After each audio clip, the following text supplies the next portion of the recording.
ny mofinaina isan'andro atolotry ny mpitandrina rakotina valina maoly.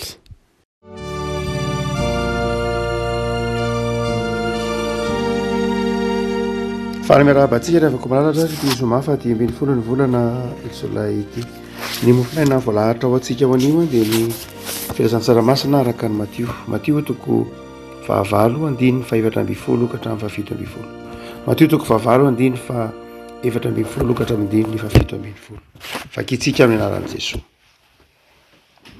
Ary Jesosy no niditra tao an-tranon'i Petera dia nahita ny ravozam-bavin'i Petera nandry teo navin'ny tazo. Ary nanendry ny tanany izy dia niala tamin'ny tazo dia nitsangana ravehivavy ka nanompo azy. Ary no nariva ny andro dia niditra ny olona tany aminy ny demoniaka maro. Ary niteny ihany no namoahany fanaratsy. Ary izay marary rehetra dia nositraniny mba hatanteraka izay nampilazaina ny Isaia mpaminany hoe izy naka ny rovintsika sy nitondra ny aretintsika. Ray Masilo, manamasinana ny fahamarinana, miteninao ny fahamarinana. Amen. Mikasika ny fahagagana nataon'i Jesosy tamin'ny fanasitranana ny aretina maro iavana izao zara mofinaina ho antsika izao. Ny olombelona maha olombelona azy dia nofo izy, ary nofo mety marary. Ny bokin'ny Genesisy any amin'ny toko 1 toko 2 dia manazava momba ny mitantara sy manazava momba ny fahariana sy naharian'Andriamanitra ny olombelona. Tsy antsipiriany ny fitantarana ny fomba naharian'ny olombelona, naharian'Andriamanitra ny olombelona, satria ny Baiboly dia tsy boky siantifika tsy akory, ka anazava ny antsipiriany momba ny fiainan'ny fikorianan'ny rana, ny momba ny vatan'ny olombelona. Fa ny tian'ny bokin'ny Baiboly ho azavaina amintsika fotsiny ihany, ny bokin'ny Genesisy zany, dia ny fanazavana fa Andriamanitra no nahary ny olombelona. Ary dia tamin'ny fomba tsotra mba ho azon'ny olona rehetra no nazavany ny Baiboly ny fahariana. Dia nasehony zany fa izy no nahary ny olombelona, nampisy aina sy fahavelomana azy. Ary dia ao amin'ny bokin'ny Genesisy io dia fa hita sahady fa tsy zavatra ray akory no mandrafitra ny tenan'ny olombelona, fa endrika maro samihafa. Ao anatin'izany ny maha olombelona fanahy, ao anatin'izany maha olombelona saina sy vatana azy. Ny teny Hebreo izay nampiasain'ny bokin'ny Genesisy raha milaza ny hoe olombelona, ny olombelona dia ny teny hoe nofo, teny hoe basara, izay midika hoe nofo. Ary io nofo io dia itoviny amin'ny nofon'ny biby. Itoviny izay teny hoe basara dia lazana koa fa mety tahaka ny chien raha hoy nareo amin'ny teny frantsay, dia mitovy ihany koa amin'ny hoe nofon'ny biby. Raha mamaky ny Genesisy toko 2:7 sy ny Genesisy toko 2:5-7 dia samy milaza manao hoe ary vovon-tany no nanaovan'Andriamanitra ny zava-mananaina, ny bibidia, vovon-tany koa nanaovan'Andriamanitra ny olona. Mahasamy hafa azy dia ny fofinaina mahavelona. 7 ny Genesisy toko 2. Ary satria zany basara, zany hoe nofo ny olona dia mety marary izy, mety mangirifiry izy, mety handairan'ny aretina izy, ary mety maty mihitsy aza. No hoe maty ao amin'ny bokin'ny Genesisy raha nanota ny olona dia tsy takizao endrika fahafatesana hitantsika azy zao. Raha tsy nanota ny olona dia tsy takizao endrika hitantsika azy zao, ny antsoina hoe fahafatesana. Tsy fahafatesana takizao hitantsika azy zao, fa zao mantsy le fahafatesana amin'izay hitantsika azy dia efa vokatry ny vahotany. Fa tsy hoe no harian'Andriamanitra akory ny olombelona dia tsy hoe mety maty, tsy mety maty mihitsy izy, tsia. Fa ny faharian'Andriamanitra ny olombelona tamin'ny Genesisy toko 2, na dia mbola tsy nanota azy ny olona dia mety maty ihany izy. Fa le fahafatesana fotsiny no tsy tahaka zao ahitantsika azy zao. Ny fihinanan'ny olona ny hazonaina ka tsy miteraka ny tsy fahafatesana sy ny fahavelomana mandrakzay dia mbola tsy nohoaniny olona. Hitatsika eo amin'ny bokyny Genesis toko 7 any amin'ny andininy farany indrindra misy ny hoe hazonaina de lay hazo zay mahatonga ny olona ho velona mandrakzay. Ny Genesis de manazava fa nisy hazo anankiroa tao amin'ny sahany Edena, ny anankiray de hazo falana ny tsara sy ny ratsy, ny fihinanana azy de miteraka fahafatesana, ary ny anankiray de lay hazo zay hazonaina izay miteraka fahavelomana mandrakzay ka tsisy iny ny fahafatesana intsony. Fa ny nohan'ny olona dia lay hazo miteraka ny fahafatesana, fahalalana ny tsara sy ny ratsy miteraka ny fahafatesana. De nisorona tao amin'ny saha Edena izy, hoy ny andininy farany amin'ny Genesis toko 7, andrao anendry ny hazonaina izy ka te ho velona mandrakzay, de velona ao anatin'ny faharatsiana de voly zany. Fa nisoron'Andriamanitra tsy hoan'ny olombelona intsony lay hazonaina. Aty amin'ny bokyny Apokalipsy voatenena manao hoe izay rehetra mino de omena hinana ny hazonaina, aty amin'ny bokyny Genesis Apokalipsy toko farany. No zany de zao ny tiany misaotra masina ho lazaina de tsotra ny olombelona hatrany am-boalohany mihitsy de mety ho andaira ny fahafatesana, mety ho andaira ny fahafatesana satria nofo izy. Fa matoa ny olombelona tsy andaira ny fahafatesana de efa nanendry ny hazonaina izy zany. Ka tao amin'ny bokyny Genesis averina tsara dia tsy mbola nanendry lay hazonaina izy fa ny hazo falana ny tsara sy ny ratsy ny raisiny. No zany dia lasa niova endrika le fahafatesana ka nanjary fitaovany ota de mahatonga io fahafatesana io zao mampatahotra sy mampahory arak'izay iainantsika azy io. Sofa teo Jesoa izay nahatonga antsika manana andray fahavelomana mandrakzay ao aminy. Ary dia ivaganatsika le mofinaina. Satria zany olombelona basary, satria zany olombelona nofo de zao mety marary izy, mety andairany ny aretina izy. Ary izay mahatonga ny aretina ao anatin'ny olombelona dia tsy lafin-javatra iray akory. Mety misy mantsy mieritreritra manao hoe ny aretina dia avy amin'ny devoly avokoa. Eny tokoa misy ny aretina vokatry ny faharatsiana, mety avy amin'ny devoly mivantana io, zany hoe areti-panahy. Satria ny devoly de fanahy dia mety ho areti-panahy avy amin'ny devoly io. Alay areti-panahy de manjary tonga aretin'ny vatana. Rehefa ohatra ka tao amin'ny devoly ny olona amina areti-panahy, asa ho lasa ohatra hoe tonga olon'ny fakalana, olon'olom-po, areti-panahy zany, tsy fahatserovana famelan-keloka de manjary tonga amin'ny famoizam-po, lasa tonga areti-tsaina, ary mety ho lasa midoroka zava-mahadomela de lasa tonga aretim-batana. Dia ekeny zay fa lasa avy amin'ny devoly lay aretina, manomboka any amin'ny areti-panahy de tonga any amin'ny aretin'ny vatana. Misy tokoa zany ny aretina vokatry ny asany ratsy,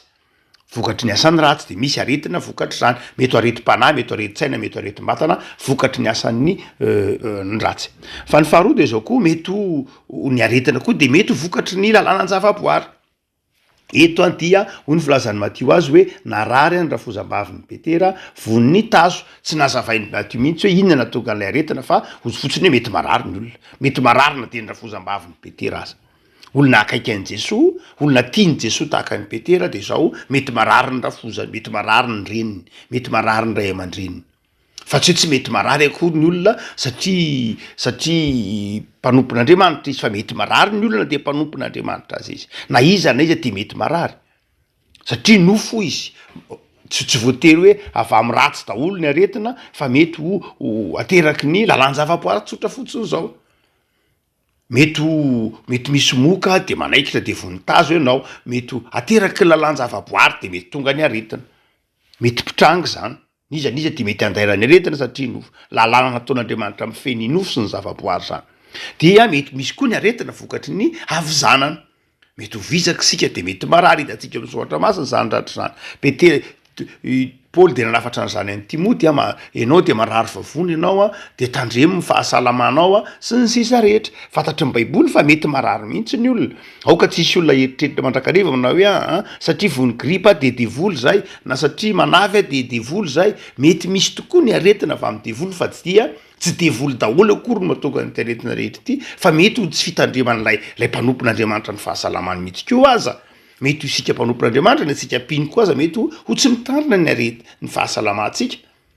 izy zany hoe tena vokatry ny tsy fitandremany tena atsika mihitsy na vokatry ny ataontsika koa hoe lafin-javatra maro samihafa mety hoetraketrahan'ny olona mihitsy ko aza isika de mety marary mety misy olona mihetraketraka amin'ny fahasalamantsika tsy mitandrina amin'ny fahasalamantsika dia mety marary isika zany hoe be deabe ny anton-javatra mety mahatonga ny aretina ary zay ny dikany andiny ny fahinambiny folo io hoe be deabe ozy any ny aretina karazana aretina isan-karazany amin'ny andiny ny fahinambiny folo dia ny valiny zany de zao tsy ny fametrahana fanontaniana hoe inona ny mahatonga n'ilay aretina tsy antsony ny olany matio satria efa eo Jesosy ny matio de tsy mametraka olana amin'ny hoe inona ny nahatonga n'lay aretina tsy zay ny olany matio fa neny matio de vahaolana itsika mantsy mandrakariva mizatra fomba fijery siantifika zay tena mamonjy atsika sy ilaitsika no mametraka fantany mandrakariva ny hoe ny olana de mivaha rehefa fantatra ny antony hoe mivaha ny olana rehefa fantatra tsara ny antony satria zay ny nampianarina atsika hoe ny fifandraisany antsoina hoe antony sy voka ny cause à effet de rehefa fantatrao ny cause dia mora ho anao miatrika an'ilay effet rehefa fantatrao tsara lay fototr'lay olana lay natonga n'lay olana de mora aminao mamahazy zavatra nampianarina atsika filozofia tsotra zany amin'ny fiainantsika hoe inona no natonga an'le izy iza natonga an'le izy aizy eo zany ny amahana azy fa amin'ny matio manoloana ny aretina dia matio tsy scientifika filazany tsara tsy nosoratana boky scientifika fa ny azy de vahaolana dia ny azy Jesosy eo Jesosy sa tsy eo Jesosy tsy fametrahana fanontaniana hoe inona natonga an'io iza ny natonga an'io avy aiza io tsy zany tsony ny olany matio fa ny olany matio manao hoe eo Jesosy sa tsy eo Jesosy tsy fametraha-panontaniana amin'ny hoe olana ny fototr'olana sy ny takizany ny olany matio ny olany filazany tsara de zao manao hoe eo aminao ve Jesosy tsy eo aminao hoe rehefa eo aminao Jesosy na aretin'inona de sitrana mazava ny tenin'ny andiny fahinambiny folo dia ary narary rehetra dia nosotraniny avokoa na hoe ary ny aretina rehetra de nosotraniny avokoa dia arak'izany fametrahantsika fanontaniana zany amin'ny lafiny ara-pinoana ety avelantsika ny dokotera ametraka fanontaniana amin'ny maha siantifika azy tsy maninona asany zany fa ianao mpino ianao kristianina avelao ny dokotera ametraka fanontaniana hikaroka ny siansa hoe inona moa zany natonga ny tonitazy tony inona natonga ny olona marary kibo inona natonga ny olona marary ento sy ny sisa rehetra fa ny finoanao kosa de mametraka fanontaniana manao hoe eo Jesosy sa tsy eo Jesosy rehefa eo Jesosy dia sitraniny aretina rehetra fitaovana ny dokotera fitaovana ny siansa tahak'izay de atsika amin'ny soratra masina fa eo Jesosy sa tsy eo Jesosy rehefa eo Jesosy de tsy tokony hiferinaina amin'ny aretina rehetra isika fa sitranin'Andriamanitra amin'ny fomban'izy Andriamanitra izay tiany anasitranana anao mety sitraniny amin'ny fanafody fanaony zany da atsika eo amin'ny baiboly mety sitraniny amin'ny amin'ny teny tahak'izay mitrangy eto ao amin'ny baiboly misy olona sitranina ny fanafody ndraindray koa misy olona mety hoe tsy ilaina ny fanafody tsy ao amin'ny baiboly misy olona sitranina ny fanafody be deabe ny sitranina tamin'ny apepaboloboka ny sitranina tamin'ny diloilo zany ny fanafody tamin'izany fotoana zany isan-karazany misy sitraniny Jesosy amin'ny feta be de zany ny fanafody tamin'ny fotoan'andro no zany dia tena ao anaty baiboly mihitsy ny fihinanan'ny olona fanafody fa tsy hoe mifanohitra mandrakariva amin'ny baiboly akory marina loatra fa misy zavatra simika zay ndray zavatra hafa hoe tena manimba loatra indray fa ny foto-kevitra kapobeny hoe fanafody dia azon'Andriamanitra ampiasaina tsara anasitranana atsika ny dokotera ditatsika Luka mpanoratra filazany tsara de dokotera no zany de tena azo atao tsara fantatra soratra masina tsara ny dokotera ny mpitsabo no zany de tsy tokony atahotra mihitsy isika na amin'ny fampiasana fanafody na amin'ny fanatoroana dokotera nefa koa na amin'ny finoana fotsiny zao aza dia eto revako malala ity mofona ity de mampianatra atsika zavatra anankiroa betsaka ny azo resahana momba ny aretina fa hijanona mofona an'io fotsiny ihany aloha isika de ny hoe inona kay ny antony anasitranan'i Jesosy ary raha ohatra ka ny aretina dia mety ho tonga amin'ny olona rehetra amin'ny toerana rehetra amin'ny fotoana rehetra dia inona kay no antony roa lehibe ty ny matio takatritsika hoe nahoany Jesosy manasitrana nahoany Jesosy ny manasitrana marina fa netiny eo zay aretina rehetra entiny eo amin'ny Jesosy de sitraniny fa misy antony anankiroa lehibe reto matio mahatonga an' Jesosy manasitrana mahatonga an'Andriamanitra manasitrana ny antony voalohany de izy manao hoe dia nitsangana rahavehivavy ka nanompo azy zany hoe ny antony anasitranan'i Jesosy atsika ny antony anasitranan'Andriamanitra atsika de mba ahafahantsika manompo azy. Ay zany le fanasitranana, ny dikan'le fanasitranana de mba ahafahantsika manompo an'Andriamanitra.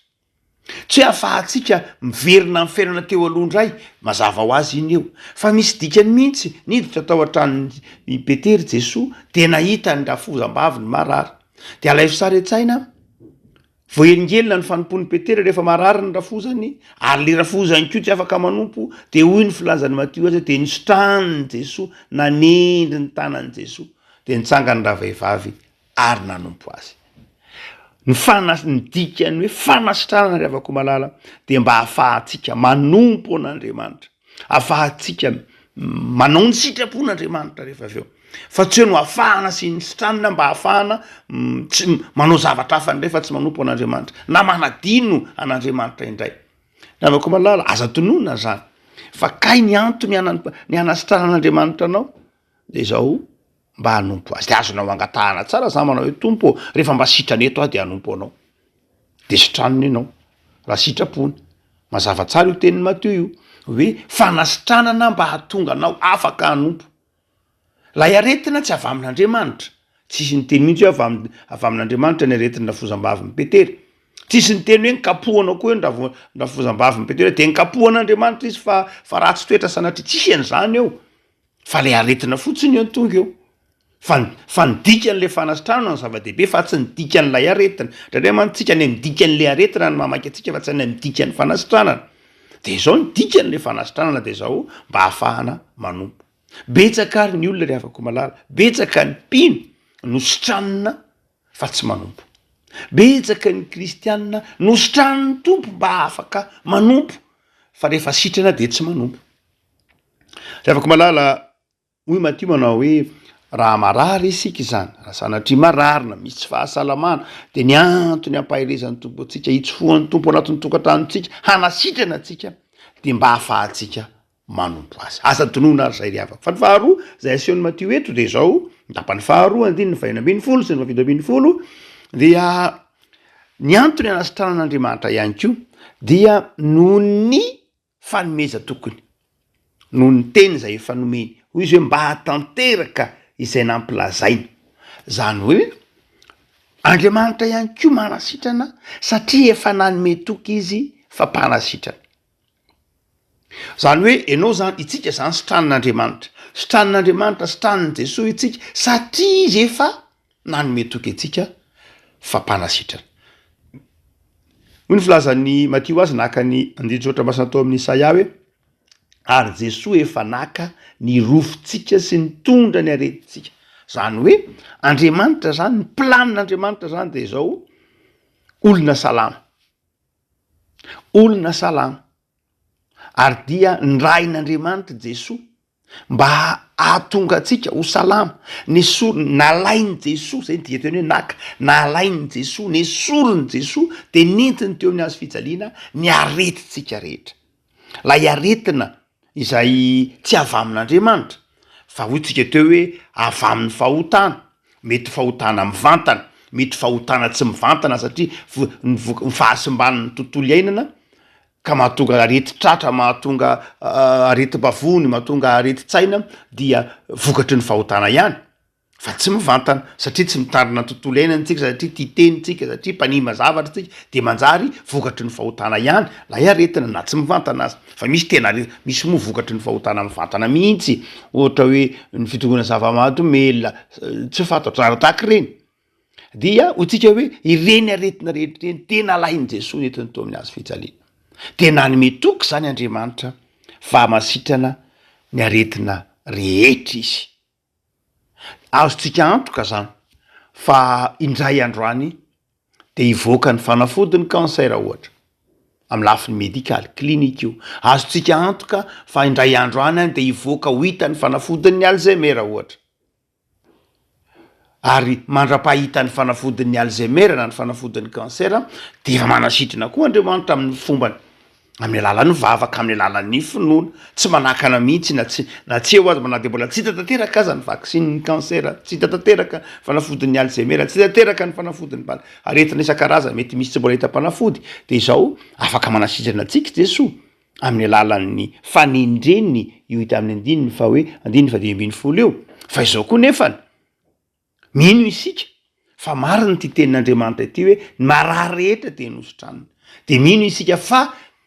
ho hita avokoa reny fanafody reny mana reny arentiny reny ho hita avokoa ny fanafodiny reny aretina rehetra reny mino izany sika satria andriamanitra manome fahazavantsaina andriamanitra manome zavaboary ho entsika mitsabo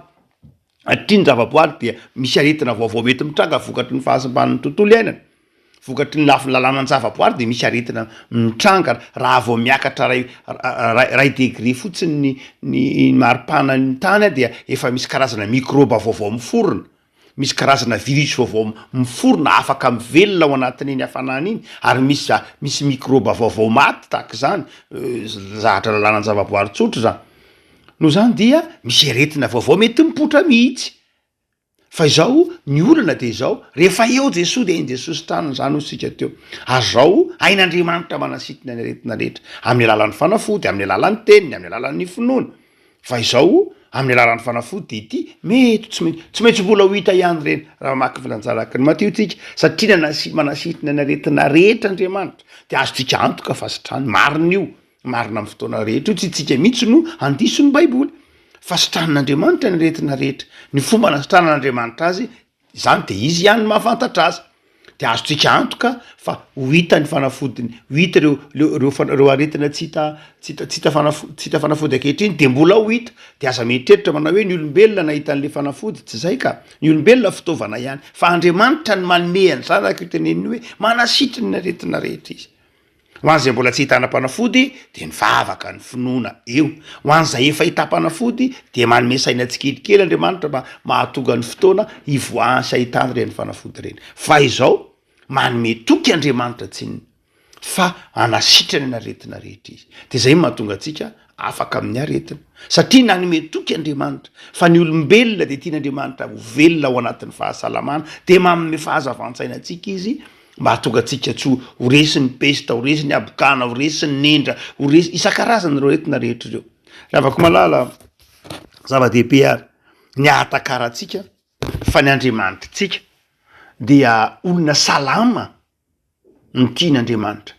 olona salama ny planin'andriamanitra ny tian'andriamanitra hiainantsika de olona salama ny andriamanitra tsika tsy finaritra mijery olona ao anatin'ny tsy fahasalamana fa raha ao anatin'ny tsy fahasalamana isika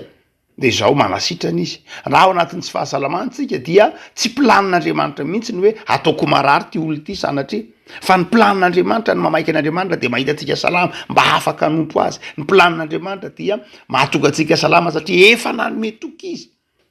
fa ho salama ny tian'andriamanitra hanompo azy tia ny salama ny tian'andriamanitra irireto am'ty zavaboariny ty fa izao ny tompo ny manasitrany raha ohatra ka misy olona tsy salamana tsy sitrana mihitsy lay aretina zay ndray zavatra hafa tsy ny olona rehetra akory zany tsy hoe zay rehetra tsy zay rehetra marary akory dia maty daholo na zay rehetra marary dia tsy sitrana daholo mety ray ao anatin'ny ray alina ray ao anatin'ny ray hetsiny hoe mitondra azy nody lay aretina am'izay fotoan'izay de planin'andriamanitra mihitsy planin'andriamanitra mihitsy ny ity aretiny ity ny fomba itsona ho amin'ny fanjakan'andriamanitra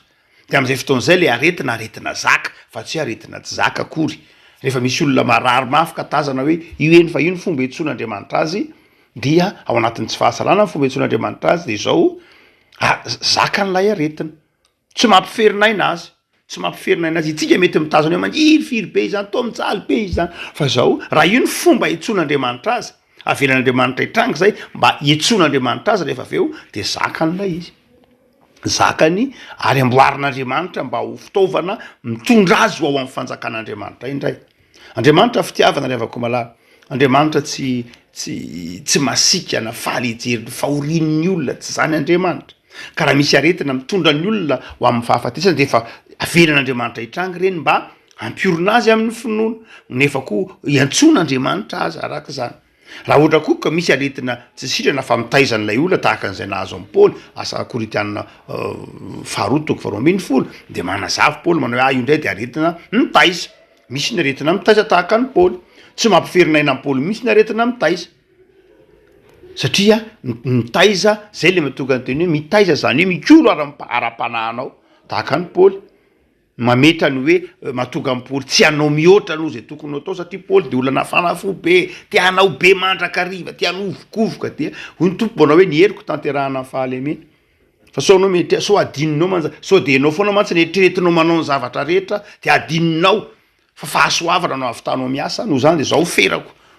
hoe avelo io aretin'io tsilo ametra afattaranao fa tsy enao akory no manao ny asa fa Andriamanitra ary de vitan'Andriamanitra ao anatin'io fahalemenao zany ao anatin'io irofina retina mitaizanao io ny asa vita ihany misy aretina nataon'Andriamanitra hitaiza manjary mireharehantsika mantsy hoe aza daholo na vitan'ity fa rehefa ohatra ka ao anatin'ny tsy fahasalamana tsapanao manao hoe kay tena tsy anao marina nanao an'le izy fa Andriamanitra de mitaiza lay aretina le avako malala ny tiany Baiboly takatrao de le hoe Andriamanitra de fitiavany rehefa tiany anasitrana anao de sitranony ianao be petsaka lavitra ny olona sitrana noho ny olona maty ao anatin'ny aretina zay maty ao anatin'ny aretina de zao zay zany ny planin'Andriamanitra fomba hitsoan'Andriamanitra tsy atao mampiferinaina ny Johana manamanjoso sanatria fa be ny olona zay mandalo an'izany de mody fa am'izay fotoan'izay dia zaka lay aretina fa tsy hoe aretina tsika mety mitazana azy hoe mijaly be le olona fa le olona dia miaraka aminy ao Jesoa ao anatiny ao Jesoa miara mangiry firy aminy ao Jesoa de mitondra azy mody Jesoa ao anatiny mba ho fitezana azy zany dravako malala manana ary finoana fantaina petraka ao zany rehefa ao anatin'ny tsy fahasalamana ianao na isika de zao aizy Jesoa fa Jesoa efa nanome toky fa manasitrana ny aretina rehetra izy Jesoa efa manome toky fa miantony ny asitranany ianao de afahanao manompo azy fantaina petraka ao zany de zao eo akaikinao ve Jesoa napetraka atao amin'i Jesoa ve ny fiainanao niankina tamin'i Jesoa ve ianao tsapanao ve Jesoa eo akaikinao fa rehefa eo akaikinao Jesoa de zao mahafantatra izay ataony aminao izy manasitrana izy mamaly vavaka izy mitaiza izy mampahery izy vavaksika tompo misaotra anao zahay fa Andriamanitra fitiavana ianao manaisotra ny rofina retina rehetra Andriamanitra fitiavana ianao mamonjy ary mihaino vavaka ny antony anasitrananao anay tompo de tianao ny irosona hatrany amin'ny fanompona ny antony anasitrananao anay de satria marina ianao ka manome toky fa tsisy aretina mahajanony eo anatrehanao Andriamanitra de miasa amin'ny fombanao ianao anasitranana ny aretina rehetra mahazo ny olombelona tompo de ataovy mahay manatona anao ary ray ataovy hitanay ao anatin'ny tsy fahasalamana ianao ataovy hitanay fa Andriamanitra mahagaga ianao efa tsapanay raha teo zany tao anatin'ny fandalovan'ny valana aretiny zay nandripaka olona maro tsapanay raha teo zany ary hitanay sy fantatray fa ianao Andriamanitra de mahay ny zavatra rehetra manasitrana mitaiza mampiorina ary manamafy ny finoana mitaona anompo anao koa aza de mitalao aminao zahay ao reo mbola marary any amin'ny hopitaly ny tokantrano any sitrano ao reo manana aretina mitaiza azy no manofo ampaherezo ary ataovy mandeha amin'ny fahasoavana ao reo zay manana aretina mafy ankehitriny de ianao Andriamanitra mahafantatra mampangiry firy azy reny sitrano araka lehiben'ny famindramponao ary ampaherezo atoky anao amin'ny zavatra rehetra de manapiry fiangonanao ianao amin'ny fitsabona na ara-batana na ara-tsaina na ara-panahy ny mpino sy ny firenena manapiry eo toeram-pitsabon'ny fiangonana rehetra ny dispensaire ny centre isan-karazany ny hopitaly dia manampy ianao reny fandraisana ndraikitry ny fiangonana reny tompo mba ho fitaovana eo ampelantananao hanasitrananao ny maraha satria teny fikasanao no hoe naka ny rofinay sy nitondra ny aretinay teo amin'ny azo fijaliana ny zanakao de mametraka ny fiainanay eo ampelantananao zay Andriamanitra mba ho salama na ny vatanay na ny sainay na ny fanahinay hafahanay manompo anao mandrakariva amin'ny fifaliana amin'ny anaranao Jesoa amen